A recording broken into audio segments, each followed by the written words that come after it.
धार्मिक विभाजन की तरफ धकेलने की कोशिश में बीजेपी जुट चुकी है। हिंदू मुसलमान और मंदिर मस्जिद, इन्हीं के भरोसे बीजेपी की राजनीति आगे बढ़ती रही है। और इस समय जब देश तरह तरह की तकलीफों से गुजर रहा है, लोगों का ध्यान भटकाने के लिए नरेंद्र मोदी ने फिर मंदिर और हिंदुत्व की बात करनी शुरू कर दी है। एक तरफ सोमनाथ स्वाभिमान पर्व, जी हां, यही नाम रखा गया है, सोमनाथ स्वाभिमान पर्व में नरेंद्र मोदी शामिल हुए और वहां से नेहरू पर बिना नाम लिए हमला बोला। तो दूसरी तरफ एनएसए अजीत डोभाल ने कल युवाओं को संबोधित करते हुए कहा कि इतिहास में हमारे मंदिरों पर हमले हुए तो युवाओं में आग होना चाहिए, उन्हें बदला लेने के लिए तैयार रहना चाहिए। ये अजीत डोभाल कल कह रहे थे। इधर महाराष्ट्र में ओवैसी, असदुद्दीन ओवैसी ने हिजाब वाली प्रधानमंत्री की बात कही है। तो अब इन तमाम खबरों में कहीं ना कहीं का ये साफ लग रहा है कि ये जो हवा पानी की बात होती रही कि चलिए साफ हवा पानी की बात हो, लेकिन यहां साफ हवा पानी की बात नहीं हो रही है। न महिला सुरक्षा की चिंता है, न सीमाओं पर क्या हो रहा है इसकी फिक्र है, और न ही यह देखा जा रहा है कि वेनेजुएला के बाद अब ईरान भी अमेरिका के निशाने पर है। और आजकल कभी भी ईरान पर अमेरिका या इजराइल ये दोनों मिलकर हमला कर सकते हैं। ईरान की हालत जो है इस वक्त बहुत खराब नजर आ रही है। गृह युद्ध की कगार पर ईरान है, या कहें तो ईरान में ऑलरेडी गृह युद्ध है। और इन सब की चिंता भारत में नहीं हो रही है। जिस तरह ट्रंप बार बार नरेंद्र मोदी का अपमान कर रहे हैं, उसमें देश कैसे और कब तक सुरक्षित रहेगा, इन सारे सवालों का जवाब नहीं है इस सरकार के पास। नरेंद्र मोदी और पूरी बीजेपी इस समय केवल इस साल के 5 राज्यों के चुनाव और महाराष्ट्र, गुजरात के स्थानीय निकाय चुनावों में जीत के बारे में सोच रही है। जीतने का इरादा रखना गलत बात नहीं है दोस्तों, लेकिन जो जिम्मेदारी अभी मिली है, प्रधानमंत्री की कुर्सी आपको मिली है, कम से कम नरेंद्र मोदी उसे तो पूरा कर लें। इस समय मोदी 3 दिनों के गुजरात दौरे पर हैं। शायद दिल्ली से बेहतर अभी गुजरात की हवा है। मोदी साहब जो हैं वो कल सोमनाथ स्वाभिमान पर्व में शामिल हुए। आज भी उन्होंने सोमनाथ मंदिर में पूजा की। सोमनाथ स्वाभिमान पर्व को संबोधित करते हुए नरेंद्र मोदी ने कहा कि सोमनाथ मंदिर को मिटाने की कई कोशिशें हुई। देश के आजाद होने के बाद भी सोमनाथ पर आक्रमण को आर्थिक लूट बताया गया, और ऐसा होता तो फिर पहले हमले के बाद इसे नष्ट करने की कोशिश नहीं होती। और लेकिन यहां पर जो कुछ हुआ है वो आप समझ रहे हैं। पीएम नरेंद्र मोदी ने कहा कि सरदार पटेल ने जब पुनर्निर्माण का संकल्प लिया तो उन्हें भी रोकने की कोशिश की गई। यहां तक कि जब राष्ट्रपति राजेंद्र प्रसाद, जो देश के पहले राष्ट्रपति थे, राष्ट्रपति राजेंद्र प्रसाद ने यहां आने के लिए योजना बनाई तो उन्हें भी रोका गया। मोदी का कहने का सीधा मतलब यह था कि नेहरू जी ने सरदार पटेल या राजेंद्र प्रसाद को रोका, यानी फिर से नेहरू पर हमला करने का मौका नरेंद्र मोदी को मिला। जबकि सच यह है कि नेहरू जनता के पैसे से मंदिर बने इस बात से सहमत नहीं थे। इसी तरह धर्मनिरपेक्ष देश के राष्ट्रपति मंदिर का उद्घाटन करें और किसी मंदिर के उद्घाटन में जाएं, यह बात नेहरू के लिहाज से ठीक नहीं थी। लेकिन अब उन्हीं नेहरू को हिंदू विरोधी नरेंद्र मोदी बता रहे हैं, यानी नेहरू हिंदू विरोधी थे, यह नरेंद्र मोदी बताने की कोशिश कर रहे हैं। खैर, इसके बाद नरेंद्र मोदी वाइब्रेंट गुजरात के उद्घाटन में पहुंचे। आप जानते हैं कि वाइब्रेंट गुजरात में अडानी, अंबानी समेत कई बड़े उद्योगपति शामिल होते हैं और गुजरात में निवेश किया जाता है। इसी कार्यक्रम से आपको याद होगा, इसी कार्यक्रम में सबसे पहले नरेंद्र मोदी के प्रधानमंत्री बनने की बात उठाई गई थी। वाइब्रेंट गुजरात में मोदी ने आज कहा कि भारत से दुनिया की उम्मीद आगे बढ़ रही है, महंगाई नियंत्रण में है, सबसे तेज विकास हो रहा है। ये तीनों लाइन आप देख लीजिए कि दुनिया की उम्मीद आगे बढ़ रही है, किससे? तो भारत से, पहली लाइन। दूसरी लाइन, महंगाई नियंत्रण में है। तीसरी लाइन, सबसे तेज विकास हो रहा है। मैं कोई टिप्पणी नहीं करूंगा, आप खुद समझदार हैं, आप समझ सकते हैं इन तीनों लाइनों में क्या सचमुच सब कुछ सही है जो कह रहे हैं नरेंद्र मोदी। सब कुछ बिल्कुल वही कह रहे हैं जो गुजरात में जो ये लोग कहते हैं 100% सच। क्या 100% सच है? खैर, कल मोदी अहमदाबाद और गांधीनगर में रहेंगे और जर्मन चांसलर फ्रेडरिक मर्ज से द्विपक्षीय बातचीत करेंगे। इससे पहले उनके साबरमती आश्रम जाने का भी कार्यक्रम है। अपने गृह राज्य में 3 दिन बिताने का मोदी का मकसद देश में हिंदू मुस्लिम राजनीति को नई धार देना है, क्योंकि इसी सोमनाथ से अडवाणी की रथ यात्रा निकली थी और फिर बाबरी मस्जिद को तोड़ा गया। इस बार सोमनाथ से मोदी संविधान की किन चीजों को तोड़ने का काम करेंगे, यह सावधानी से देखना होगा, नजर गड़ाए रखिए। इधर कल असदुद्दीन ओवैसी AIMIM के प्रमुख, उन्होंने महाराष्ट्र के सोलापुर में एक जनसभा में कहा था कि भविष्य में एक दिन हिजाब पहनने वाली महिला भारत की प्रधानमंत्री बनेगी। उन्होंने भारत और पाकिस्तान के संवैधानिक ढांचे की तुलना करते हुए, यानी असदुद्दीन ओवैसी ने कहा था कल कि भारत का संविधान सभी समुदायों को समान अधिकार देता है। ओवैसी के इस बयान पर, जो ये बयान है, इस बयान पर जगत गुरु स्वामी रामभद्राचार्य ने कहा कि यह दुर्भाग्यपूर्ण है। अब्दुल कलाम को राष्ट्रपति बनाया गया, हामिद अंसारी को उपराष्ट्रपति बनाया गया, उन्हें और क्या चाहिए? वो दिवा स्वप्न देख रहे हैं। अगर भारत में कोई महिला प्रधानमंत्री बनेगी तो वो साड़ी पहनकर ही बनेगी। ये सुन लीजिए। तीसरा बयान आपके सामने ला रहा हूं। असम के मुख्यमंत्री हिमंता बिस्वा शर्मा ने कहा है कि संवैधानिक रूप से भारत में कोई भी व्यक्ति प्रधानमंत्री बन सकता है, लेकिन भारत एक हिंदू राष्ट्र और हिंदू सभ्यता वाला देश है और उन्हें पूरा भरोसा है कि भारत का प्रधानमंत्री हमेशा हिंदू ही रहेगा। ये कह रहे हैं हिमंता बिस्वा शर्मा। मुस्कुराते हुए तस्वीर बहुत शानदार दिखाई दे रही है, अंदर से क्या इतने ही शानदार हैं? इनके विचार इतने शानदार तो नजर नहीं आते। खैर, इन तीनों के बयानों में धार्मिक पूर्वाग्रह और संविधान की अवहेलना साफ दिख रही है, क्योंकि हमारा संविधान बहुमत वाले दल को सरकार बनाने और सत्ताधारी दल जिसे चुने उसे प्रधानमंत्री बनाने की बात कहता है। इसमें हिंदू मुस्लिम की बात ही नहीं है, लेकिन सियासी फायदे के लिए जानबूझकर ये बातें बनाई जा रही हैं। इसमें देश कमजोर होता है तो हो जाए। वैसे देश में सुरक्षा की अहम जिम्मेदारी संभालने वाले एनएसए अजीत डोभाल, एनएसए जब कहूं तो अजीत डोभाल का नाम खुद ब खुद आ जाता होगा आपके सामने, आपके जहन में। एनएसए अजीत डोभाल भी कम नहीं है दोस्तों। कल अजीत डोभाल ने विकसित भारत युवा नेतृत्व संवाद में युवाओं से कहा है कि हमारे गांव जले, जी हां, हमारे गांव जले, यहां पे कह रहे हैं हमारे गांव जले, हमारी सभ्यता को समाप्त किया गया, हमारे मंदिरों को लूटा गया। ये देख लीजिए, हमारे मंदिरों को लूटा गया और हम एक मूक दर्शक की तरह असहाय होकर, जी हां, असहाय होकर देखते रहे। ये इतिहास हमें एक चुनौती देता है, ये इतिहास हमें एक चुनौती देता है कि भारत के हर युवक के अंदर आग होनी चाहिए। ये बात कह रहे हैं अजीत डोभाल ने। कहा है कि प्रतिशोध शब्द अच्छा तो नहीं है, लेकिन ये अपने आप में बड़ी शक्ति होती है। हमें अपने इतिहास का प्रतिशोध लेना है और हमें इस देश को फिर से वहां पहुंचाना है जहां हम अपने हक, अपने विचार और अपनी आस्थाओं के आधार पर एक महान भारत निर्माण कर सके। वाह, तालियां बजनी चाहिए। कितनी बड़ी बात इन्होंने कही है, बहुत शानदार बात कही है। लेकिन प्रतिशोध की बात कर रहे हैं। इस बात पर जम्मू और कश्मीर की पूर्व मुख्यमंत्री महबूबा मुफ्ती ने एक्स पर क्या कुछ कहा है वो भी आपके सामने रखता हूं। जम्मू कश्मीर की पूर्व मुख्यमंत्री और पीडीपी की चीफ महबूबा मुफ्ती लिखती हैं कि यह बहुत दुर्भाग्यपूर्ण है कि डोभाल जैसे एक ऊंचे पद के अधिकारी, जिनका कर्तव्य देश को अंदरूनी और बाहरी खतरनाक मंसूबों से बचाना है, उन्होंने नफरत की सांप्रदायिक विचारधारा को अपनाने और मुसलमानों के खिलाफ हिंसा को सामान्य बनाने का फैसला किया है। सदियों पुरानी घटनाओं पर 21वीं सदी में बदला लेने की बात करना सिर्फ एक इशारा है जो गरीब और अनपढ़ युवाओं को, एक अल्पसंख्यक समुदाय को निशाना बनाने के लिए उकसा रहा है, जो पहले से ही चारों तरफ से हमलों का सामना कर रहा है।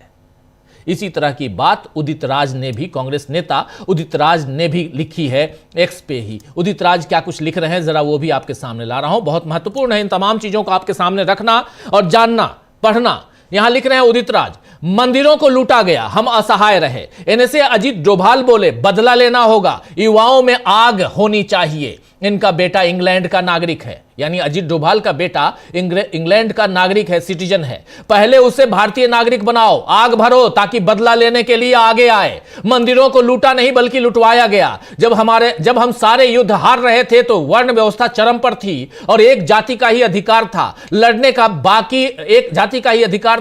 का, बाकी और जातियों को अपने पेशे तक सीमित रहना था, वरना धर्म भ्रष्ट हो जाता। आक्रांता हजारों की ही संख्या में होते थे तो करोड़ों भारतीय युद्ध क्यों सारे युद्ध हारे? कौन रोक रहा था लड़ने के लिए? हाँ, लड़ते थे लेकिन दलितों और पिछड़ों से, और अभी भी वही कर रहे हैं। इनकी बातें लंबी चौड़ी और लफाजी की होती हैं और सीधे साधे लोग फंस जाते हैं। सरकार चला नहीं पा रहे हैं तो मार दिया लफाजी की हम विश्वगुरु हैं, बनते हैं विश्वगुरु, और इनके ही अधिकतर बच्चे विदेश में पढ़ते हैं या देश में अंग्रेजी माध्यम के स्कूलों में पढ़ते हैं। क्यों नहीं संस्कृत के माध्यम से वेद पढ़ाते? ईसाइयों और नास्तिकों द्वारा अर्जित ज्ञान के लिए भागे जा रहे हैं और उन्हीं को गाली देते हैं। अब बताओ, सोमनाथ मंदिर लूटा गया या लुटवाया? संसार का नियम है कमजोर को लूटना और शासन करना। अभी भी ईमानदारी से गलती स्वीकार नहीं करने को तैयार हो तो भविष्य में फिर वैसा ही होगा। तो एक तरफ कांग्रेस भविष्य की चिंता कर रही है, साथ ही इस समय वर्तमान को भी दुरुस्त करने में लगी है।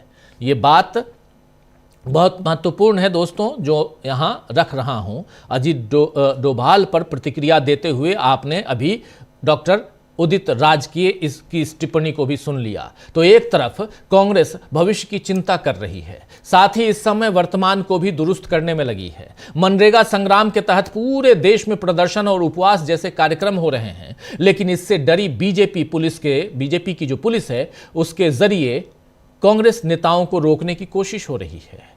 आज भी कई जगहों पर कांग्रेस के लोगों को पुलिस ने रोका। इस बीच उत्तर प्रदेश कांग्रेस अध्यक्ष अजय राय ने कहा है कि आने वाली 8 फरवरी को लखनऊ में बड़ी रैली कांग्रेस करने जा रही है। जरा सुन लीजिए अजय राय को। 100 दिन का अभियान भी चलाया जा रहा है। नहीं, 100 दिन का चल रहा है, उसमें हम रैली करने जा रहे हैं। 8 तारीख को बनारस के अंदर भी हम यहाँ पर रैली करने जा रहे हैं। ऐतिहासिक रैली करेंगे बनारस की धरती पर बाबा विश्वनाथ के आशीर्वाद से। पूरे प्रदेश में 30 रैलियां होने जा रही हैं, जिसका समापन हम प्रदेश की राजधानी लखनऊ में रमाबाई अंबेडकर मैदान में ऐतिहासिक रैली ने रैला करके पूरे प्रदेश और देश को संदेश देंगे। देखिए, निश्चित तौर से हमारी नेता हैं और कल उनका जन्मदिन धूमधाम से मनाएंगे। पूरे देश की नेता हैं, जो उनकी इच्छा होगी उस पर पूरी कांग्रेस पार्टी। तो एक जोश है यहां कांग्रेस में। मनरेगा के समर्थन में यहां पूरे देश में कांग्रेस पार्टी एक आंदोलन कर रही है। इस आंदोलन को अलग अलग राज्यों में वहां के जो प्रभारी हैं, राज्य के जो मुखिया हैं कांग्रेस पार्टी के, यानी पीसीसी चीफ, प्रदेश कांग्रेस कमेटी के जो मुखिया हैं, वो इसको लीड कर रहे हैं। और उसी के तहत अभी उत्तर प्रदेश का सूरत हाल आप सुन रहे थे अजय राय की जुबानी। तो दोस्तों, आज चर्चा करेंगे कि क्या नरेंद्र मोदी के पास अब मुद्दे खत्म हो चुके हैं? जो चुनावों से पहले देश में धार्मिक ध्रुवीकरण करने की कोशिश शुरू हो गई है, और अगर धार्मिक ध्रुवीकरण करने की बड़ी कोशिश हो रही है तो क्या नरेंद्र मोदी की सत्ता खोने का डर है? और खासकर चुनावों से पहले 5 राज्यों के चुनाव पर ही निगाहें क्यों टिकी हुई हैं? और जब 5 राज्यों के चुनावों की बात आप करते हैं तो फिर सीधे सीधे ध्रुवीकरण और उसमें भी हिंदू मुस्लिम करने की कोशिश आप क्यों करते हैं? इन तमाम मसलों पे, और देखिए अलग अलग, इसमें एक का जिक्र मैं छूट गया है लेकिन उसका जिक्र भी कर दूं, और वो हैं आरएसएस प्रमुख मोहन भागवत। उनका बयान भी आपने कल से सुन लिया होगा। तो आरएसएस प्रमुख मोहन भागवत हो, अजीत डोभाल हो, चाहे नरेंद्र मोदी हो, इन तमाम लोगों को देखिए। फिर बीजेपी की बी टीम कही जाने वाली AIMIM के प्रमुख असदुद्दीन ओवैसी के बयान को भी बहुत गौर फरमाने की जरूरत है, गौर से सुनने की जरूरत है। इन सबको अगर आप एक जगह इकट्ठा कीजिए तो आपको समझ में आएगा कि देश में एक दूसरी राजनीति फिर से चमकाने की कोशिश हो रही है, जिस सीढ़ी के जरिए बीजेपी यहां तक पहुंची और पिछले 12 साल से सत्ता पर काबिज है नरेंद्र मोदी, वो सीढ़ी अब उनसे खिसकती हुई नजर आ रही है, दीवार दरकती हुई नजर आ रही है। तो वो कहीं ना कहीं फिर से अपनी दीवार को मजबूत, यानी नफरत की दीवार को मजबूत करने की कोशिश में बीजेपी लगी हुई है। क्या यह कोशिश साकार हो पाएगी?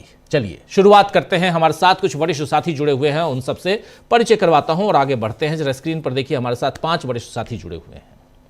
अमलेंदु उपाध्याय जी हैं, प्रशांत टंडन जी हैं, जयशंकर गुप्त जी हैं, प्रफुल्ल कोलख्यान जी हैं और प्रेम कुमार जी हैं। आप पांचों का स्वागत है, इस्तकबाल है। स्वागत इस्तकबाल आप तमाम दोस्त साथी शुभचिंतक आप सबका, जो अब तक जुड़ चुके हैं उनका भी, जो जुड़ने वाले हैं उनका भी। गंभीर विषय है प्रेम कुमार जी।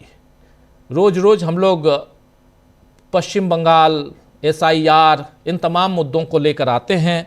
रोज की चर्चा है, करना ज़रूरी है और उन सब पे भी ध्यान देना, ध्यानाकर्षण हमारे साथियों का, दोस्तों का ज़रूरी है। लेकिन इन सब के पीछे जो एक खेल चल रहा है उसको आज रविवार का दिन और जैसे प्रशांत जी भी कहते हैं, थोड़ा सा हम लोग विस्तार देते हैं खबरों की तह तक, गहराई तक जाने की कोशिश करते हैं। और जब सोमनाथ में एक हाथ में डमरू, अगर वो वीडियो है तो जरूर ले आइए स्क्रीन पे, एक हाथ में डमरू, एक हाथ में त्रिशूल और त्रिपुंड लगाए हुए, गले में माला पहने हुए, बस ये जो लटा, जो उनके जट क्या बोलते हैं उसको, बालों को में जटाएं, जी जटाएं, ये सब लगा के सिर्फ और सिर्फ शिव जी बनने की देरी रह गई।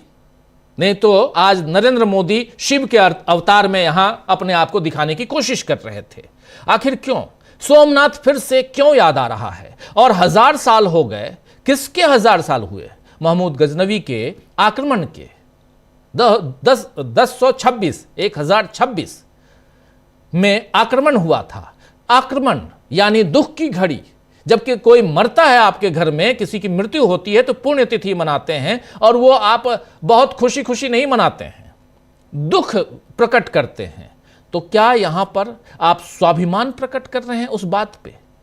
चलिए इन सब की चर्चा करें, लेकिन ये शब्दों के जाल में हम फंसने वाले नहीं हैं, ना ही इस पे मैं जाने की कोशिश करूंगा। प्रेम कुमार जी, मैं इतना जानने की कोशिश कर रहा हूं आप पांचों महानुभावों से कि पीछे कहानी क्या चल रही है। क्या फिर से एक नफरत की दीवार को मजबूत करने की कोशिश नहीं हो रही है? प्रेम कुमार जी,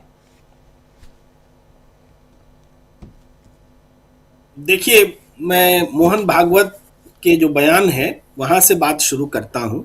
उसकी चर्चा थोड़ी कम हुई है, मैं स्टार्ट कर देता हूं जी। मोहन भागवत ने जो कहा कि हिंदू समाज जब भी हारा है अपनी फूट के कारण हारा है, बिल्कुल सहमत है भाई। उदित राज यही तो कह रहे हैं, वो गलत कहां कह रहे हैं, मैं इस पर भी आऊंगा। फिर वो कहते हैं कि भाषा, जाति, पंथ, संप्रदाय आदि के आधार पर किसी भी तरह का भेदभाव नहीं होना चाहिए, बिल्कुल नहीं होना चाहिए। हुआ था, इसीलिए तो भारत को गुलामी के दिन देखने पड़े थे, और आज भी वो हो रहा है, इसीलिए तो हिंदुस्तान बट रहा है। अगर हिंदू एकजुट हो जाएं तो दुनिया की कोई भी शक्ति हमारा कुछ नहीं बिगाड़ सकती। ये कोई नया ज्ञान थोड़े है। अगर हिंदू एकजुट हो जाए, मनुस्मृति के रहते हुए क्या हिंदू एकजुट हो सकता है? यहां भी उदित राज के बयान को हम जोड़ते हैं, अभी बात करेंगे। फिर वो कहते हैं कि अगले 20-30 साल में भारत विश्व गुरु बनने वाला है, सुख शांति भरा जीवन आने वाला, हिंदू राष्ट्र बनने वाला है। वे कैसे बन जाएगा हिंदू राष्ट्र? जब हिंदू ही एक नहीं रहेंगे तो हिंदू राष्ट्र कैसे बनेगा? ये भी सपना जो है बिल्कुल काल्पनिक है, क्योंकि छुआछूत रहते हुए, हिंदुओं के का बंटवारा होते हुए हिंदू एकजुट हो ही नहीं सकता। और हिंदू राष्ट्र को आप चाहे जैसे परिभाषित करिए, ये इस जन्म में नहीं होने वाला है, ये आप मान लीजिए। और ये इन बातों को जोड़ करके आप देखिए तो मोहन भागवत जो बात कह रहे हैं, और उसको सीधे हम वो कांग्रेस नेता उदित राज जी के बयान से जोड़ते हैं, जो उनको खलनायक के तौर पर पेश किया जा रहा है कि मंदिर को लूटा नहीं, लुटवा दिया गया। तो मंदिर को लुटवा देने का मतलब क्या है? यही है कि आपने जो इतना संपन्न देश था कि जिसके मंदिर को लूटने के लिए आक्रमणकारी आते थे, उसकी सुरक्षा का दायित्व रखा ही नहीं, जनता को सौंपा ही नहीं। सुरक्षा का दायित्व कुछ लोगों पर, वही क्षत्रिय सीमा की रक्षा करेंगे, कर लिए क्या? नहीं कर पाए। अगर आप दलितों को, पिछड़ों को, सबको जोड़ करके पूरी जनता को अगर सीमा की सुरक्षा का दायित्व देते तो फिर आक्रमणकारी की हिम्मत नहीं होती, वह मंदिर लूट कर नहीं ले जा सकते थे। तो मंदिर लूटा ही गया, इसलिए लूटा नहीं, लुटवा दिया गया, क्योंकि आपने छुआछूत में समाज को भांति भांति के वर्ग में बांट करके देखा। तो यहां से आपका जो प्रश्न है, मैं वहां पर आना चाहता हूं कि ये चीजें आज क्यों उठ रही हैं। आज नरेंद्र मोदी बहुरूपिया बन करके सामने है, कभी किसी तरह का वेश बना लेते हैं, कभी किसी तरह का वेश बना लेते हैं, और वो कह रहे हैं कि इतिहास को गलत पढ़ाया गया। डोभाल कह रहे हैं कि इतिहास को गलत उसका प्रतिशोध लिया जाना चाहिए, और मोहन भागवत कह रहे हैं हिंदू राष्ट्र बनाना चाहिए। ये तीनों बातों को मिलाइए ना, ये तीनों एक ही बात बोल रहे हैं। ये ब्रह्मा विष्णु महेश नहीं है, ये उसका उल्टा रूप है। जो विध्वंस करने वाली शक्तियां वो ये त्रिमूर्ति है। ये कह रहे हैं कि आज जो समाज है इसको कैसे ये देश जो है प्रतिशोध की आग में जले और उस दौर में पहुंचे जिस दौर में भारत गुलाम हुआ था। अगर उस समय भारत अगर अपनी पूरी शक्ति के साथ एकजुट होता तो गुलामी के दिन ही नहीं आते। वो गौरव करने के दिन नहीं है जब सोमनाथ मंदिर पर आक्रमण हुआ, वो एक तरह से अपने अपमान वाले दिन है कि वो समय जब भारत के पास इतनी धन संपदा थी उसको कोई आया और लूट कर चला गया, इसलिए कि हम एकजुट नहीं थे, इसलिए कि हमारा समाज विभक्त था। तो आज जो लोग 1000 साल मना रहे हैं सोमनाथ मंदिर का, वो वास्तव में महमूद गजनवी के साथ है, क्योंकि महमूद गजनवी ने मंदिर को तोड़ा था। क्या आप मंदिर को तोड़ने का 1000 साल मना रहे हैं? इससे पहले भी मेरे ख्याल से 825 में एक पहला आक्रमण हुआ था, तो 825 को क्यों नहीं मना रहे हैं आप? महमूद गजनवी का ही 1026 और 25 मना रहे हैं, 100 या 101वां साल। तो ये साल मनाना और इसको स्वाभिमान से जोड़ना और बहरूपिया का रूप इसमें डाल देना और इसमें वो सारे जो नफरती सिद्धांत है उसमें झोंक देना कि इतिहास बदल दो, कि हिंदुओं का पुनर्जागरण होगा, कि मुसलमानों से बदला ले लो, कि ये तमाम बातें जो चाहे डोभाल के रूप में, चाहे भागवत के रूप में, चाहे मोदी के रूप में जो परोसी जा रही है, उन सब का मतलब देश को हिंदू और मुसलमान में बांटना है। ये चाहते हैं कि हिंदुस्तान एक बार फिर छोटा हो जाए और फिर ये हिंदुओं का देश लेकर के ये राज करे, और हिंदुओं का देश लेकर के भी क्या राज करेंगे जब हिंदू ही एकजुट नहीं है। तो ये देश विरोधी बातें, देश विरोधी घटनाएं हो रही हैं और राजनीति में चुनाव ही सब कुछ महत्वपूर्ण हो गया है। चुनाव कैसे जीते जाएं, कैसे धर्म के नाम पर बंटवारा हो, कैसे जाति के नाम पर लोग बटे रहे, कैसे मनुवाद मजबूत रहे, कैसे नफरत मजबूत रहे, इस आधार पर ऐसे ऐसे मौकों को वो क्रिएट कर रहे हैं जो मौके वास्तव में इतिहास की विरासत को मजबूत करने वाले नहीं है, उस विरासत को कमजोर करने वाले हैं। ये सीख देने वाले नहीं हैं, ये एक तरह से पूरे समाज को भीख वाली स्थिति में लाने वाले लोग हैं। जी जी जी, बिल्कुल बिल्कुल, आगे बढ़ते हैं। बहुत सही आप कह रहे हैं, यहाँ पर अलग अलग, इसलिए और पिछले दिनों लगातार प्रशांत टंडन जी, लगातार हम लोग देख रहे हैं प्रशांत जी कि एक पे एक, इसलिए सबके बयानों को यहाँ रखने की कोशिश की है हमने, और उसमें अजीत डोभाल के बयान, मोहन भागवत के बयान का जिक्र अभी प्रेम कुमार जी ने किया, और चाहे वो नरेंद्र मोदी का बयान हो, असदुद्दीन ओवैसी का बयान हो, इन सब के बयानों को और ये रामभद्राचार्य का बयान हो, सबके बयानों को आप क्लब कीजिए, जोड़िए और साफ समझ में आता है। इतना ही नहीं, असम के मुख्यमंत्री हिमंता बिस्वा शर्मा, हिंदू राष्ट्र है इसलिए हिंदू प्रधानमंत्री होना चाहिए, इन सब बयानों को आप देखिए। एक कह रहे हैं उधर की हिजाब में होना चाहिए प्रधानमंत्री, हिजाब वाली, तो इधर कोई कह रहा है साड़ी वाली प्रधानमंत्री होना चाहिए। भाई ये देश है या कुछ और है? यहां कोई और धर्म मेला लगा के बैठे हुए हो आप? बात क्या कर रहे हो? संविधान की बात करो, संविधान क्या कहता है उसका जिक्र करो। दुनिया में कहां तहलका मच रहा है, दुनिया जो है अभी दुनिया पे आफत छाई हुई है, उसकी बात नहीं कर रहे हो। पेट्रोल डीजल की कीमत आपकी कहां जा रही है, रुपया कहां गिर रहा है, इसकी बात नहीं कर रहे हो। अर्थव्यवस्था में आज कहां आप जा रहे हैं, इसकी बात नहीं कर रहे हो। देश की गरीबी बदहाली की बात नहीं कर रहे हो, बात किसी और चीज की हो रही है। तीसरी दुनिया की बात भी नहीं कर रहे हो आप, बात आप सीधे 2047 की कर रहे हो। 10-15 साल 20 साल बाद हमारा देश हिंदू राष्ट्र हो जाएगा, इसकी बात कर रहे हो। आखिर कहां ले जाना चाहते हो आप? ये दिवा स्वप्न, क्या दिवा स्वप्न आप दिखा रहे हैं? क्या यहां इस देश की जनता 140-42 करोड़ जो पॉपुलेशन हमारे देश की, क्या वो मूर्ख है, महामूर्ख है, जिसको आप कह रहे हैं कि नाले से के गैस से आप चाय बनाओ, बाहर निकल के पकौड़ा तलो, ये माना जाए? प्रशांत जी, आखिर हो क्या रहा है? देखिए राजीव जी, जो बीजेपी या मोदी जी चाहते हैं उसी की अगर बात की जाए तो फिर तो उनका एजेंडा ही हम आगे बढ़ाएंगे। जरा इस वक्त की वस्तु स्थिति देखते हैं क्या है जी। मोदी जी 240 पे हैं, टेक्निकली वो चुनाव हार चुके थे लोकसभा का। उत्तर प्रदेश में 62 से 33 सीटें हो गई, जहां सबसे ज्यादा सांप्रदायिकता की गई। राम मंदिर स्टेट के प्रायोजन से बनवाया गया मोदी जी खुद बैठे पूजा में और उस अयोध्या में चुनाव हार गए। तो हिंदू मुसलमान अगर चल रहा होता तो आज मोदी जी 400 पार किए होते, जो उनके एग्जिट पोल कह रहे थे। तो हिंदू मुसलमान नहीं चल रहा है। अब दूसरी जो आपने जो इंडिकेशन दिए, देखिए एक एक करके जरा बात करते हैं। मोदी जी अपने प्रधानमंत्री काल के अंतिम पड़ाव में आखिरी इनिंग खेल रहे हैं और सभी प्रधानमंत्रियों ने अपने पीछे एक भारत छोड़ा।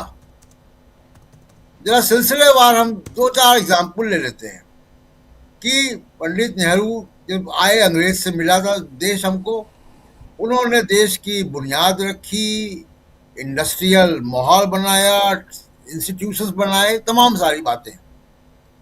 उसके बाद इंदिरा गांधी ने 71 की लड़ाई में पाकिस्तान का विभाजन किया और बैंकों का राष्ट्रीयकरण किया, तमाम सारी बातें की। राजीव गांधी ने पंजाब और असम की आग को शांत किया, आईटी के लिए माहौल बनाया, भारत 21वीं सेंचुरी में कैसे जाएगा उसकी फाउंडेशन रखी।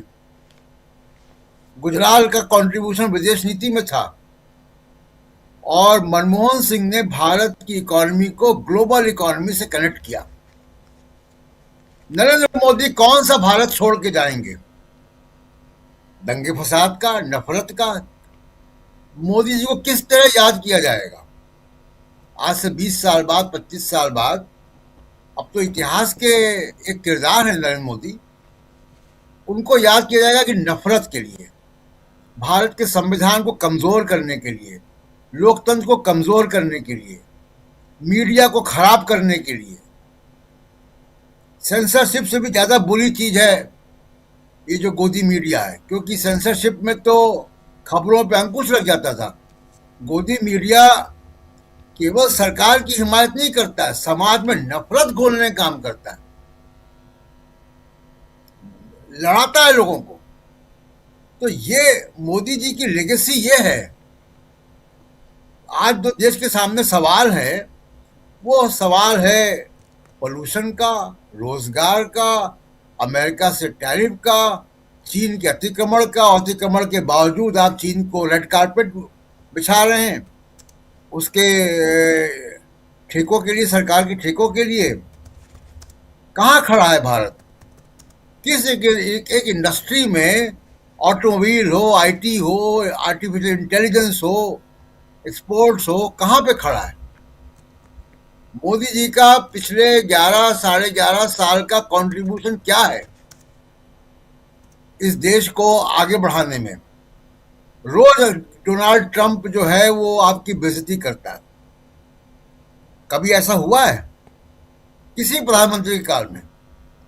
जिनको कमजोर प्रधानमंत्री कहा जाता था उनके काल में भी क्या देवगौड़ा को किसी देश के राष्ट्रपति ने, प्रधानमंत्री ने कुछ इस तरीके की अपमानजनक बातें की हैं? तो ये कमजोरियां हैं, उस पर आप चद्दर ढकने का काम कर रहे हैं। अजीत डोभाल की चर्चा की आपने, उनका काम प्रवचन देना है क्या? वो नेशनल सिक्योरिटी एडवाइजर हैं, वो बाबा नहीं है किसी आश्रम के। उनके कार्यकाल में क्या हुआ? चलिए उनके जो आईबी में थे तब की बात बता देता हूँ। कंधार में हमारा हवाई जहाज हाईजैक करके ले जाया गया, IC-814। वहां पे हमको आतंकवादियों को देना पड़ा। किसकी सरकार थी? बीजेपी की सरकार थी। कौन थे वहां पे कंधार में? अजीत डोभाल थे। और उसी मसूद अजहर ने जाके वहां पे लश्कर तैयबा बनाया, बाद में जैसे मोहम्मद बनाया, क्या जो भी आतंकवादी संगठन बनाए। भारत की पार्लियामेंट पे हमले हुए, किसके जमाने में हुए? वाजपेयी जी के, बीजेपी की सरकार के जमाने में हुए। पुलवामा कैसे हो गया? पुलवामा पे सवाल खड़े होते ना कि कैसे इतना सैकड़ों किलो RDX आ गया और हमारे जवान जो है वो उड़ा दिए गए बम से। अभी आप देखिए पहलगाम कैसे हो गया। ये सवाल है, ये इनकी नौकरी इस बात की है। भारत की जनता के टैक्स से जो सुविधाएं हैं, जो तनख्वाह है, जो लाल बत्ती गाड़ी है, जो काफिला चलता है, वो इसलिए है, प्रवचन देने के लिए नहीं है। कहां भारत की सुरक्षा सुरक्षित है, बता दीजिए मुझे आप। ट्रंप तो कह रहा है कि हमने सीज फायर करवाया था, सेना के जनरल कुछ और बात कर रहे हैं, सरकार कुछ और बात कर रही है। तो सवाल ये है कि आप देश के सामने जो सवाल है उनसे आप पीछे मुड़ रहे हैं।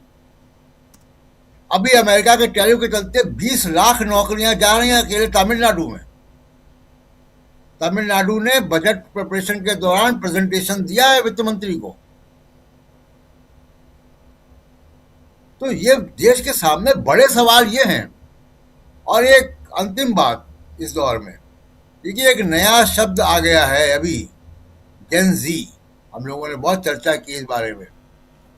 वो युवा नए भारत को बनाने आया है।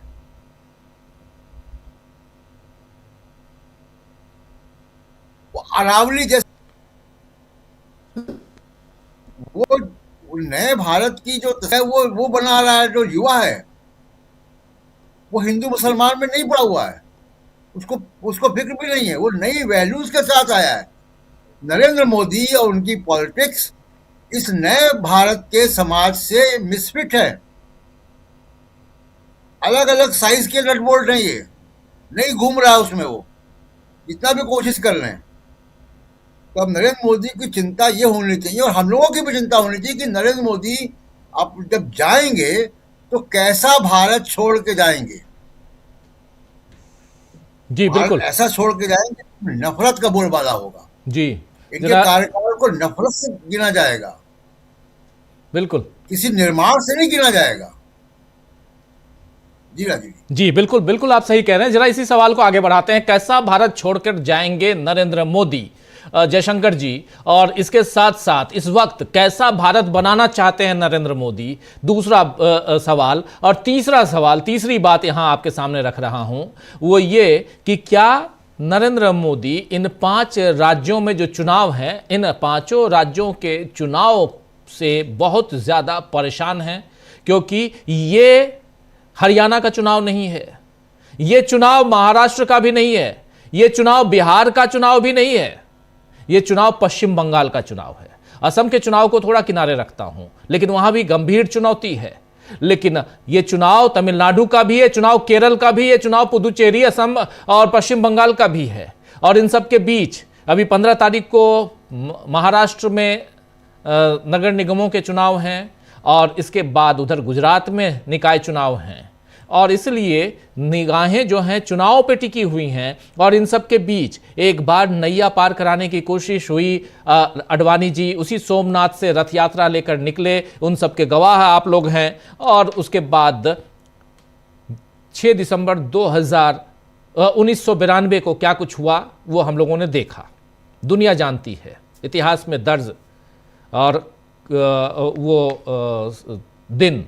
लेकिन साथ साथ अब दोबारा उसी शरण में, उसी हिसाब से, उसी ढंग से, उसी तरफ, उसी दिशा में बढ़ने की कोशिश, क्या देश को फिर से उस तरफ ले जाने की कोशिश है जहां आप बाकी चीजों को भूल जाएं? लेकिन इस चादर में जो ये नफरत की चादर उड़ाई जा रही है, देश की जनता को उड़ाने की कोशिश है, इससे किन किन चीजों को ढकने की कोशिश हो रही है, जरा उसको निकालने की कोशिश कीजिए आप।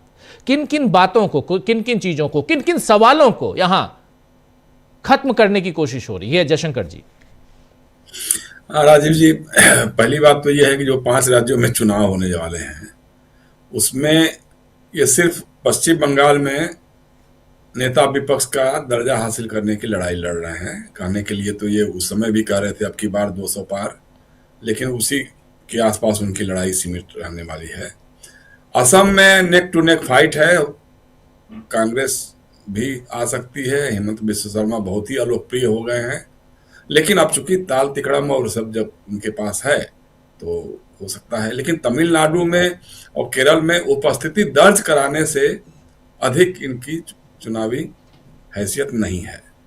तो अब उसको हासिल करने के लिए, किसी हालत में जीतने के लिए, अब बार बार जो कह रहे थे फिर से नहीं, ये तो गाहे बगाहे बार बार जब भी चुनाव होता है कहीं भी होता होगा चुनाव, उसी समय आतंकवादी हमला हो जाएगा, उसी समय एसआईआर की प्रक्रिया भी नहीं शुरू हो गई है, जहां चुनाव वहीं एसआईआर। उसके अलावा फिर ये सांप्रदायिक ध्रुवीकरण की राजनीति, नफरत की राजनीति। और दूसरा सवाल जैसे अभी प्रशांत ने पूछा था कि किस तरह का हिंदुस्तान छोड़कर जाएंगे नरेंद्र मोदी, आपने उसमें जोड़ा कि भाई किस तरह का हिंदुस्तान बना रहे हैं। तो जिस तरह का हिंदुस्तान बना रहे हैं उसी तरह का हिंदुस्तान छोड़कर जाएंगे वो। आप सोच लीजिए कि मतलब देश किस हद तक नफरत की में पहुंच चुका है कि जम्मू में माता वैष्णो देवी के नाम पे मेडिकल कॉलेज बना, उसमें जब प्रवेश की परीक्षा हुई तो अधिकतम मुस्लिम छात्र छात्राएं जो भी हों क्वालिफाई करके चुन लिए गए। अब इसका विरोध सड़कों पे हुआ कि साहब माता वैष्णो देवी हिंदुओं की देवी हैं, हिंदुओं का चढ़ावा आ जाता है और उसके उस पैसे से बना हुआ मेडिकल कॉलेज है, उसमें ये मुस्लिम कैसे भर्ती हो जाएंगे। अरे भाई मुस्लिम भर्ती हो गया, कोई वहाँ कोटा नहीं है, वहाँ किसी का कोटा नहीं है कि कोटे से उनको लाकर रख दिया होगा। वहाँ चूंकि उन्होंने क्वालिफाई किया, हो सकता है अगली बार हिंदू छात्र क्वालिफाई करते तो वो हो जाते, लेकिन सरकार ने उस मेडिकल कॉलेज को ही बंद कर दिया। इससे बड़ी बात और क्या हो सकती है। देखिए लगातार राजीव जी पर्दे के सामने और पर्दे के पीछे दो तरह की कोशिशें हो रही हैं। उस मेडिकल कॉलेज का जिक्र आप कर रहे हैं, ये यहाँ पर बताना जरूरी है कि वहां पर मुस्लिम छात्र क्योंकि उस एरिया के हैं तो मुस्लिम छात्र ज्यादा थे, लेकिन हिंदू छात्र भी थे, हिंदू छात्र थे। और उनका साल तो गया ही, बर्बादी की कगार पे आ गए। आप करेंगे कैसे, पढ़ेंगे कैसे? आपने माता वैष्णो देवी जो मेडिकल कॉलेज है बंद करवा दिया। हमारी ये इससे बड़ी शर्मनाक घटना तो और कुछ हो ही नहीं सकती है। मतलब जो लोग कहते हैं कि हिंदू राष्ट्र बनाएंगे नहीं बनाएंगे, तो बन चुका है भाई। ये कोशिश ये लगातार ये हो रही है कि जो इस देश में शूद्र कही जाने वाली जातियां हैं, दलित हैं, आदिवासी हैं, ओबीसी हैं, अति पिछड़ी जातियां हैं, इनको मनुवादी व्यवस्था का गुलाम बनाया जाए और जो अल्पसंख्यक हैं उनको दोयम दर्जे का नागरिक बना के रखा जाए। ये कोशिश है ये पूरी। अब वो किस हद तक चलती है, कनफुआ तंत्र उसको किस ढंग से पहुंचाता है, कैसे कैसे क्या करता है। कई बार इनके मायाजाल में दलित और ओबीसी और ये लोग भी आदिवासी भी आ जाते हैं, फोर फ्रंट पे रहते हैं, दंगे करने में सबसे आगे वही हो जाते हैं। जितने इनके धार्मिक जुलूस होते हैं उनकी उसमें अगली कतार उन्हीं लोगों की होती है। अब जैसे जिस तरह से मतलब हमारे नेशनल सिक्योरिटी एडवाइजर डोभाल साहब कह रहे हैं साहब युवाओं को आगे आना चाहिए, तो भाई सौरभ डोभाल को और विवेक डोभाल को क्यों नहीं आगे आना चाहिए? विवेक डोभाल तो ब्रिटिश नागरिक हैं, सिंगापुर में रहते हैं, बिजनेस बहुत बड़ा चला लिए हैं। नोटबंदी के बाद उनका बिजनेस काफी तेज चमका और पाकिस्तान के पार्टनर के साथ बिजनेस करते हैं। उन पे आप नहीं कुछ कह सकते हैं। और विवेक जी तो उत्तराखंड से बीजेपी के नेता भी हैं, तो भाई उन्हीं को कहिए ना कि लीड करो यार, तुम लीड करो। तो ये आप नहीं कहेंगे। मतलब परोपदेश कुशल बहु तेरे, सब लोग भगत सिंह की तारीफ करते हैं, लेकिन भगत सिंह अपने घर से नहीं निकलना चाहिए, दूसरे इलाके आके लड़े। तो लेकिन सबसे खतरनाक बात यह है कि ये जो सांप्रदायिक माहौल बनाने की कोशिश की जा रही है, नफरत की दीवार को इतना चौड़ी कर दो कि फिर कोई उपाय बचे ही नहीं। अब ये कहीं ना कहीं किसी न किसी रूप में इसको ढकेल करके गृह युद्ध की तरफ ले जा रहे हैं। कोशिश यही है। चुनाव अगर मुझे नहीं लगता कि 5 राज्यों में से एक या एक से अधिक इनको कुछ हासिल हो सकता है, उसमें भी मुझे संदेह ही है। लेकिन अब चूंकि कई बार हम लोग का संदेह जो है वो सफलता में बदल जाता है इनकी, तो इसलिए उसको हम नहीं कर सकते। चूंकि एसआईआर है, चुनाव आयोग है, ज्ञानेश कुमार जी हैं, सारे लोग हैं। बंगाल में जिस तरह का खेला हो रहा है उस खेले को आप क्या कर सकते हैं। हाँ, एक चीज और मैंने कहा था, जब भी चुनाव होता है तो सांप्रदायिक ध्रुवीकरण की बात होती है। एसआईआर तो होना शुरू ही हो गया है। ईडी और सीबीआई सक्रिय हो जाता है जी। आप देखिए जब भी चुनाव होगा तो विपक्ष के जो नेता हैं उनके घरों पे, उनके कार्यालयों पे, उनके समर्थकों के या उनके चुनाव प्रबंधकों के घरों और कार्यालयों पे छापे पड़ने शुरू हो जाते हैं।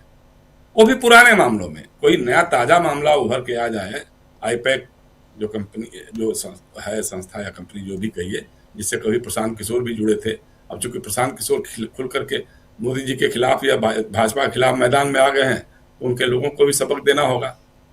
तो इस तरह की जो कोशिशें हो रही हैं, लेकिन यह है कि बंगाल में उनका सामना जो है वो ममता बनर्जी, जिसको बंगाल के शेरनी भी कहते हैं, उनसे हुआ है। और वो सड़क पर लड़ना जानती है। वो मुख्यमंत्री रहते हुए भी सड़क पर निकल गई, हवाई चप्पल पहन के, सूती साड़ी जिसको खुद ही धोती हैं, वो एक मिसाल है। तो वो लेकर के, पब्लिक को लेकर के जिस तरह से लीड कर रही हैं, मुझे नहीं लगता है कि ये वहाँ इनका हिंदू मुस्लिम कार्ड वहाँ चल पाएगा किसी हालत में भी। लेकिन कोशिश यही है कि इस तरह के उत्तेजक बातें कह करके ऐसी ऐसी बातें करो जिससे मामला भड़के और लड़ाई हो। और जहां तक सोमनाथ की बात है, मतलब हमारे दिक्कत क्या है कि हमारे जो संघ के भाई लोग हैं, संघ से निकले हुए उनके राजनीति करने वाले, इनको इसके अलावा कुछ पता ही नहीं है। शाखाओं में और बौद्धिकों में सिर्फ यही पढ़ाया लिखाया गया है। उनको 1000 साल और 500 साल पहले का इतिहास याद रहता है, 200 साल पहले का इतिहास नहीं याद आता है। अंग्रेज कैसे देश को लूट करके ले गए, हमारा कोहिनूर ले जाकर के, मैं लंदन गया था, लंदन में जब देखा वहां पे कोहिनूर हमारा हीरा कैद था, उसके बारे में कभी चिंता नहीं होती है कि भाई हम कोहिनूर लाएंगे, आप इतने बलशाली हैं, हम तो विश्वगुरु हैं, सब कुछ हैं, तो आप ले आइए ना भाई, उसके बारे में नहीं चिंता होगी। सैंडर्स वध करने वाले उधम सिंह के बारे में शौर्य इनको याद नहीं आएगा, भगत सिंह का शौर्य इनको याद नहीं आएगा, क्योंकि तब ये अंग्रेजों की दलाली कर रहे थे, अंग्रेजों के लिए सेना में स्वयंसेवकों की भर्ती करवा रहे थे, अंग्रेजों के साथ उस समय जो मुस्लिम लीग के साथ मिल करके सरकार चला रहे थे, और जो क्विट इंडिया मूवमेंट था उसके लोगों को गिरफ्तार करवाने में, उनको दमन कराने में ये अंग्रेजों के सहायक बन रहे थे, इसलिए उसकी चर्चा नहीं करेंगे। सोमनाथ मंदिर, बहुत सही कहा उदित राज ने। जब बात आई तो स्थानीय लोगों ने कहा कि भैया, जब गजनवी का हमला हुआ सोमनाथ पर, तो स्थानीय लोगों ने कहा कि भाई पंडे पुजारी हैं, वही लोग तो देख रेख करते हैं, वो लड़ेंगे बचाएंगे। और जब पंडे पुजारियों तक बात आई तो कहा, अरे भैया सोमनाथ महाराज तो सबकी रक्षा करते हैं, हम उनकी क्या रक्षा करो, खुद ही अपनी रक्षा कर लेंगे। सारे पंडे किनारे हो गए, गजनवी गया वहां से लूट करके आराम से चला गया। उस समय हमारा शौर्य कहाँ था भाई? क्योंकि आपने 3/4 से भी ज्यादा आबादी को मुख्य धारा से काट करके रखा हुआ था कि तुम पढ़ नहीं सकते हो, तुम लड़ नहीं सकते हो, तुम लिख नहीं सकते हो, तुम्हारा काम सिर्फ सेवा करना है। हम जो कुलीन तंत्र कहे जाते हैं, कुलीन लोग कहे जाते हैं, मनवादी लोग कहे जाते हैं, ब्राह्मणवादी लोग कहे जाते हैं, उनकी सेवा करना तुम्हारा पवित्र धर्म है। इसलिए भाई सिर्फ सोमनाथ का क्या, हम तो बार बार कहते हैं कि डॉक्टर राम मनोहर लोहिया बताते थे अपने भाषणों में, कहते थे कि जब वाजिद अली शाह को गिरफ्तार करके ले जा रहे थे अंग्रेज, तो मुट्ठी भर अंग्रेज थे और सड़क के दोनों तरफ हजारों की संख्या में लोग खड़े थे, अपनी मुंडेर पर भी खड़े थे लोग। अगर उसमें से 2-2 पत्थर भी चलाया होता लोगों ने तो अंग्रेज भाग खड़े होते। लेकिन लोगों को लगा कि भाई हमारा क्या लेना देना है, जैसा हमारे लिए अंग्रेज वैसा ही हमारे लिए ये मुगल बादशाह जो है वाजिद अली शाह है।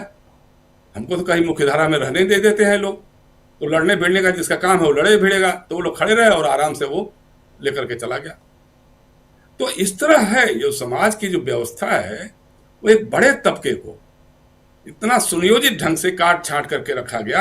अब उसी को फिर से दोहराने की कोशिश हो रही है। संघ का काम, आरएसएस का काम, उनके जितने संगठन हैं, संघ परिवार जो है, उनका असली मकसद यही है कि मुसलमानों को, ईसाइयों को, अल्पसंख्यकों को दोयम दर्जे का नागरिक बनाओ और दलितों को, शूद्रों को गुलाम बनाओ। जिस तरह से पहले थे उस तरह की गुलामी की व्यवस्था में लेके आओ। तो ये है। अब इससे कैसे निपटेंगे, कैसे लड़ेंगे? अब प्रशांत जी कह रहे थे, ठीक ही कह रहे थे कि भाई 240 पे सिमट गए, इनका पूरा सांप्रदायिक ध्रुवीकरण अयोध्या में फेल हो गया, उत्तर प्रदेश में फेल हो गया। लेकिन तब क्या था कि तब संविधान हमारे हाथ में था और संविधान पे जो हमले हो रहे थे उसको इस देश के अवाम ने कहा कि नहीं भैया, अगर संविधान ही नहीं रहेगा तो मंदिर और मस्जिद और ये सब तो कोई मतलब ही नहीं रहेगा। तो जो संविधान की रक्षा वाली बात थी उसको लेकर के लोग आ गए, इसके खिलाफ में खड़े हो गए। एक बार फिर से कोई ना कोई ऐसी बात उभर करके आनी चाहिए जो इनके सांप्रदायिक एजेंडे को, नफरती एजेंडे को खारिज करे, उसका मुकाबला करे।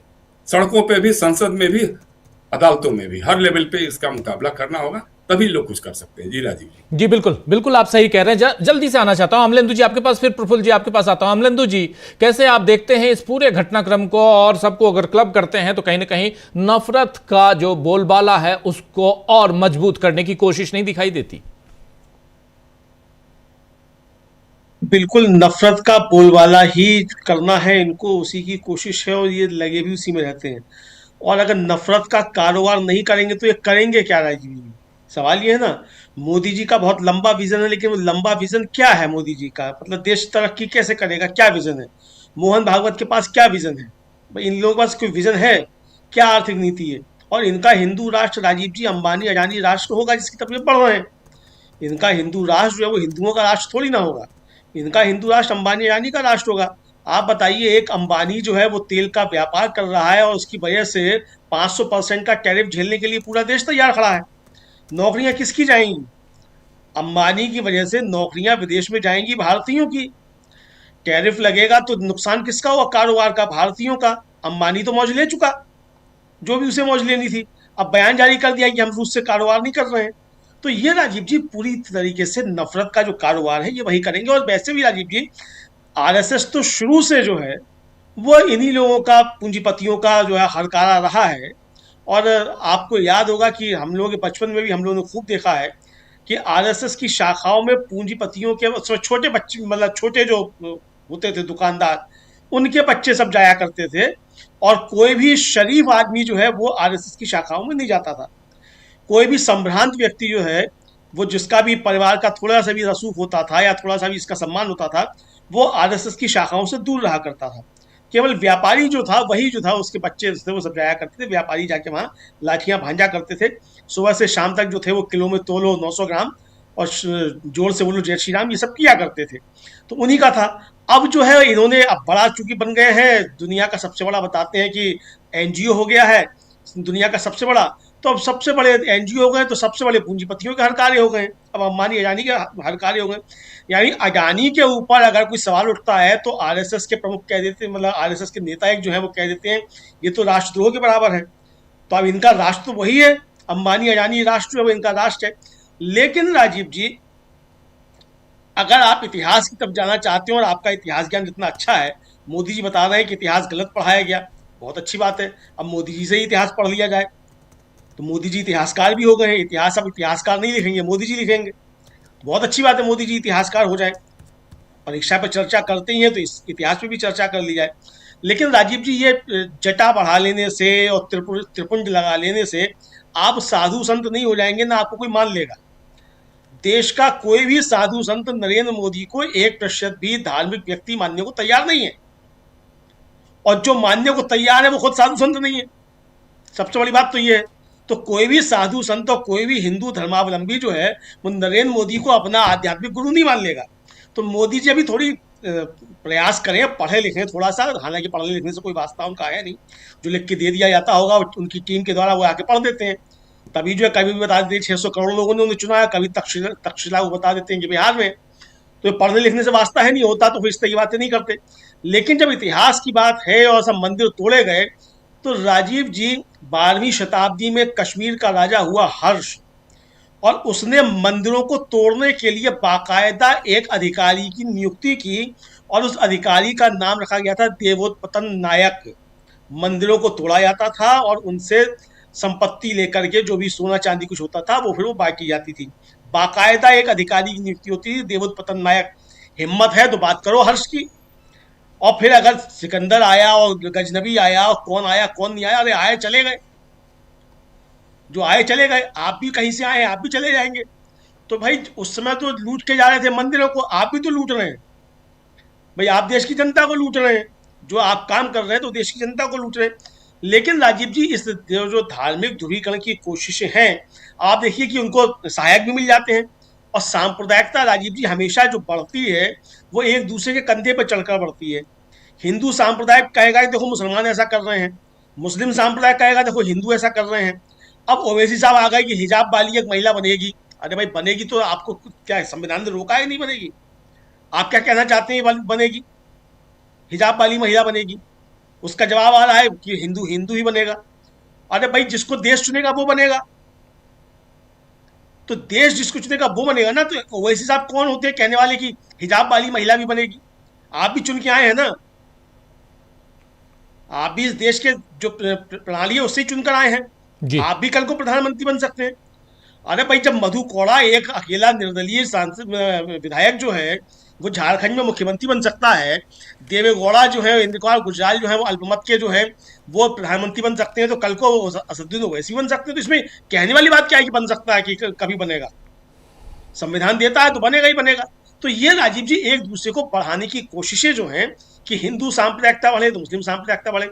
अब महाराष्ट्र में ओवैसी साहब घूम रहे हैं, गोशा महल में अपना कैंडिडेट खड़ा नहीं करते हैं, जहां के रहने वाले हैं वहां से टी राजा सिंह जीत कर आता है।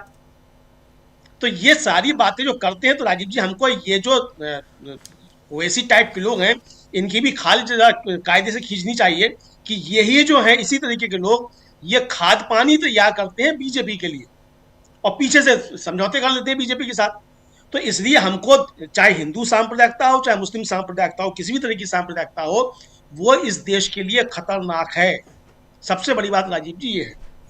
बिल्कुल बिल्कुल आप सही कह रहे हैं। सांप्रदायिक ध्रुवीकरण की बात हम कर रहे हैं और आखिर इसकी कवायद क्यों तेज हो गई है यह समझने की कोशिश कर रहे हैं। क्या इसकी कवायद तेज कर 5 राज्यों के चुनाव नरेंद्र मोदी उनकी पार्टी जीत सकते हैं? जरा समझना चाहता हूं प्रफुल्ल जी। नमस्कार। देखिए सर, ये ध्रुवीकरण से मामला आगे बढ़ गया है। अब ये धुरंधरीकरण हो रहा है, धुरंधरीकरण इसका, समाज का, राजनीति का, ये सबको धुरंधर बना रहे हैं। देखिए, गुजरात की बात करते हैं, सोमनाथ की बात करते हैं, बार बार नेहरू जी को भी बदनाम करते हैं। गुजरात में जो सोमनाथ मंदिर में जो लूट मचाई गई थी 1025 ईस्वी में, अच्छा 25-26 में बताई गई, तभी अभी ये 1000 साल मना रहे हैं। उस समय में वहाँ जो राजा थे वो भीमदेव थे जी, राजा भीमदेव प्रथम वहाँ के राजा थे। और ये तब गुजरात नहीं बना था, तब गुजरात बाद में बना, बल्कि गुजरात तो सन 60 में बना, 1 मई 60 को आज़ादी के बाद। पहले वो महाराष्ट्र का हिस्सा था। तो अब गौरव करें कि प्रथम जो थे भीमदेव, उन्होंने गौरव के लायक क्या क्या काम किया था, ये बताएंगे कि वो कौन थे नहीं थे। उनको खोजा जाना चाहिए। अगर गजनबी को खोजते हैं तो उसको भी खोजिए ना, पहली बात तो ये। दूसरी बात ये कि ये जो धार्मिक और सांप्रदायिक विभाजन जो कर रहे हैं, विभाजन तो हो गया, अब ये बहुत बड़ी खाई पैदा कर रहे हैं ना, बहुत बड़ी खाई पैदा कर रहे हैं। और इसके माध्यम से अगर चुनाव जीतने का सपना देख रहे हैं तो बड़ा मुश्किल है। इनके बयान कॉन्ट्राडिक्टरी होते हैं। एक बोलता है कि हिंदू राष्ट्र है, इसमें और बनाने की क्या जरूरत है। एक बोलता है नहीं, एक ही यही धर्म है। अभी ये इतिहास जो है शोध का विषय तो हो सकता है, लेकिन प्रतिशोध का विषय हो सकता है। ये कहने वाला ये पहले व्यक्ति हैं। कोई देख ले गूगल करके कि इसके पहले किसी ने अगर कहा हो कि इतिहास प्रतिशोध का दस्तावेज है तो है या होता है, तो जो कहे वो मैं मान जाऊं। ये पहले व्यक्ति हैं दुनिया में जिन्होंने ये कहा कि इतिहास प्रतिशोध का दस्तावेज है। इस सामान्य समाज में लोग कहते हैं कि अरे बदला लेने की बात क्या करते हो, आगे बढ़ो। इतिहास आगे बढ़ने का नाम है। इतिहास को पीठ पर ला दो, सीने पर मत लटकाओ। पुरानी चीजों को मत याद करो और उसको लेकर के मत चलो।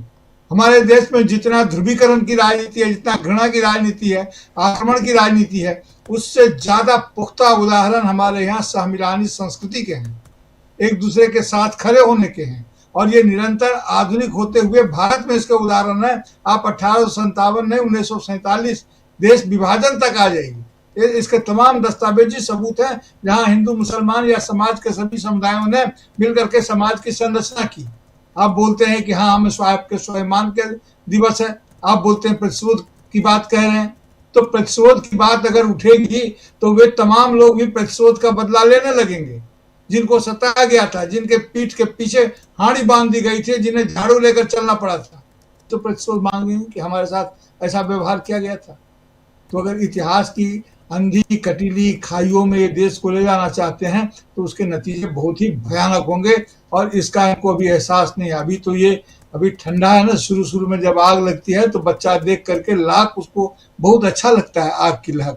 जब वो घर जलाने लगता है, जब पूरे गांव को अपनी चपेट में लेने लगता है, तब पता चलता है कि अगलगी क्या होती है। अभी तो ये अगलगी लगाने के खेल में ये लगे हुए हैं। अब देखिए कि ये क्या होता है। जहाँ तक नेहरू जी की बात है, तो नेहरू जी का यह कहना था उस समय में कि चूंकि हम एक सेकुलर राष्ट्र हैं और अभी अभी हम आजाद हुए हैं, ये तब पटेल जिंदा थे, अब गांधी जी भी जिंदा थे। 1947 की बात, 1951-52 में जब गुजरात बनने के पहले उस मंदिर का जीर्णोद्धार हुआ था। गुजरात बाद में बना है, सोमनाथ का मंदिर पहले बना है, तब तक वो महाराष्ट्र का ही हिस्सा था, सौराष्ट्र क्षेत्र का। जी। तो उस समय में जब गांधी जी ने